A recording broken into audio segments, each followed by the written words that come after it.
অ' গাইছ, সৰস্বতী পূজালৈনো কি যাম?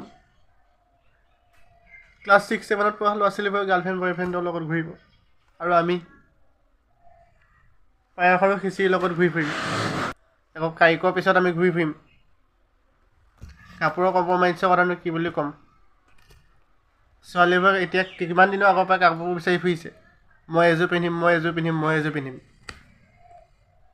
আৰু আমি ল'ৰাবোৰে কি, বা মই কি, আমি কি,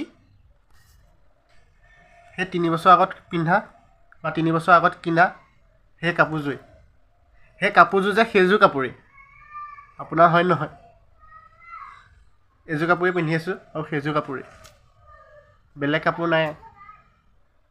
সেইযোৰ নতুন কাপোৰেই সেইযোৰেই, 3 বছৰ আগত কিনাযোৰেই নতুন কাপোৰ, সেইযোৰকে সৰস্বতী পূজালৈ পিন্ধি যাম। কাৰণ কি, আমি ল'ৰা। ইয়াতকৈ বেদনা লাগেনে